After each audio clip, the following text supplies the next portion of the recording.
this idea from Nietzsche is a fucking banger, and I've actually never heard anyone talk about it. So he compares wisdom to honey, and he says how honey is sweet. With wisdom comes the sweetness of success, and comes with the sweetness of opportunity, and etc. And he thinks like you can really take apart this analogy, and I feel like some people are like bees who kind of like sort of produce this stuff, and they sort of whiz about the flowers and they produce the honey. But then there's a kind of dark side which Nietzsche warns us about, where he says sort of where honey is like sticky and things sort of start to cling to you, and he uses the phrase "which grumbling bears go greedy for."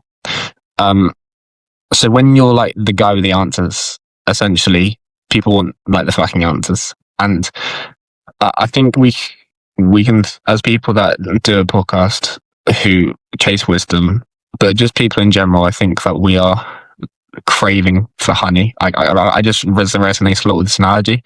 Like I can kind of use an example of like when I was younger, I was like in Plato's cave a lot and very ignorant, but as I was in Plato's cave, I could sort of hear the voices of the passers-by outside the cave, and it sounded like they were enjoying the honey.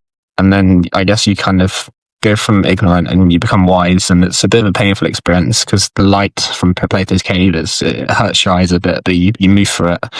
And I guess like in the context of like when I wanted about a year ago when I didn't know anything about sales, and now I know a bit more. I think I can, when you sort of learn things like, I get taught how to deal with objections, and I get taught how to build relationships, and I sort of become less ignorant in an area I want to get wise at. You taste the honey. I think you really do, because for me, you learn the skill, but you get good at dealing with rejection in my context, and you get taught how to be persuasive. And so the last part, I guess, Nietzsche,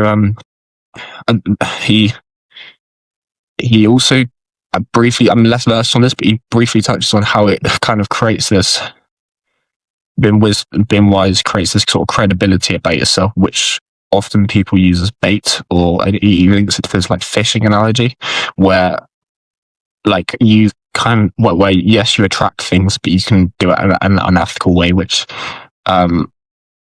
I think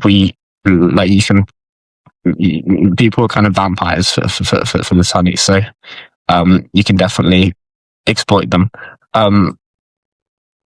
Yeah, that's something. So I like that this analogy has lots of different layers to it and lots of different elements that make sense to me implicitly. So the sweetness idea to wisdom, yeah, I hear that. The desirability of it, that it's something that people crave, it's something that other people want, it's something that people find, they find themselves drawn to in the same way that we're drawn to the sugar and honey, the food,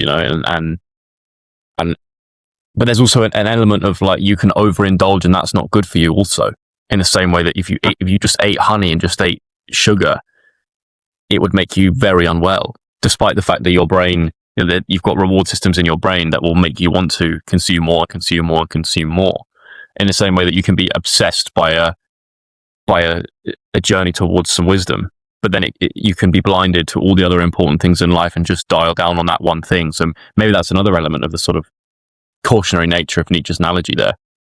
Another thing about honey, right? Honey is a natural preservative. Honey never goes off, and you can. I want to say you can store things in honey, or you can use honey as a preservative for other things too. So it definitely has that quality to it.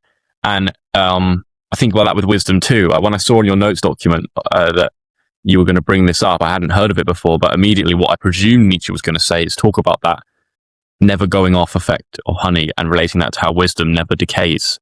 Well, once it's embodied and acted out and believed or known fully, it never then goes away. Like you don't really forget it. If something is real wisdom, you don't forget it, because it should be useful in different dimensions of your life and on a very frequent basis. So I think there's a lot of comparisons to draw, and there's also like with anything, that's sweet. Too much of it can be intoxicating. And there is a too much element. You can have too much of a good thing connotation going through here.